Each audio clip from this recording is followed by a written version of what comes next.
Un monologo per non dimenticare la strage di Capaci si è svolto ieri nell'aula Livatino del Palazzo di Giustizia di Agrigento. È andato in scena Canto per Francesco, spettacolo teatrale dedicato a Francesca Morvillo, la moglie di Giovanni Falcone, morta insieme al marito nell'attentato di Capaci. Il monologo Canto per Francesca è di Cetta Brancato, con Giusy Careca. L'evento è stato organizzato dalla sottosezione distrettuale di Agrigento dell'Associazione Nazionali Magistrati, presenti i vertici del Tribunale agrigentino, tra cui il magistrato Salvatore Cardinale e Alfredo Morvillo, fratello di Francesca.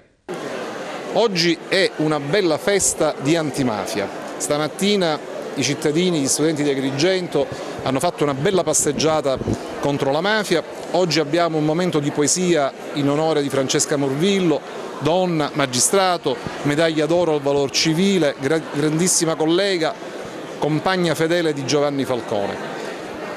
Come tutte le cose umane ci sono i buoni e i cattivi. Anche l'antimafia ha subito una battuta d'arresto, ha subito una stagione negativa.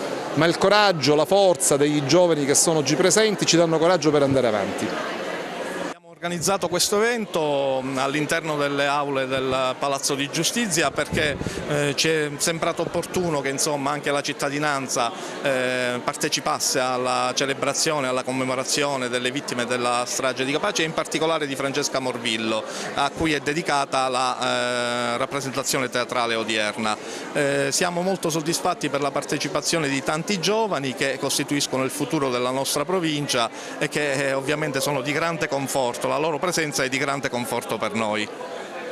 Momento molto intenso quello vissuto nell'aula Livatino del Tribunale di Agrigento per ricordare Francesca Morvillo. Sì, credo che sia stato un momento molto intenso e che questo canto possa contribuire veramente a disseppellire le ossa di questa grande donna di Sicilia.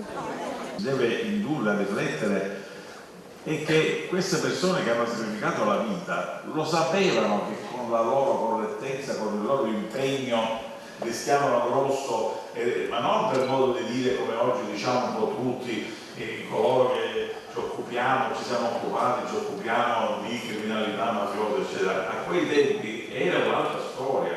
Tutti questi uomini sapevano benissimo concretamente che chi faceva fino in fondo il proprio dovere, che allora non era come oggi è la regola che tutti gli appartenenti alle forze dell'ordine, i magistrati, come loro primo approccio dimostrano fedeltà alle istituzioni, grandi impegni eccetera. Quegli anni erano gli anni più bui della storia della nostra terra. Ci sono gli eredi di Giovanni Falcone, sono tutti quei magistrati innanzitutto che hanno continuato a lavorare senza abbandonare diciamo pure la prima linea, tutti quei colleghi che hanno sentito il desiderio, questa spinta a venire a lavorare a Palermo in Sicilia, scegliendolo liberamente, perché dopo il 92 tanti magistrati hanno scelto liberamente di venire a lavorare in Sicilia, tanti a Palermo, giovani colleghi provenienti da tante parti d'Italia e ovviamente anche dalla Sicilia, tutti fortemente motivati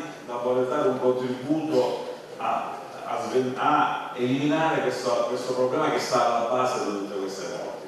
Quindi, ripeto, sono dei momenti importanti, l'eredità di Giovanni Falcone, di tutti quelli che sono morti, è questa. Non dobbiamo noi rischiare che queste morti un giorno possano essere ritenute tutto sommato inutili, perché bene noi possiamo fare qualcosa che è molto più piccolo, ma che è certamente finalizzato univocamente al raggiungimento del rispetto delle regole di una convivenza civile lontano dal nostro marchio di mafiosi o comunque di cittadini di una terra ancora mafiosa.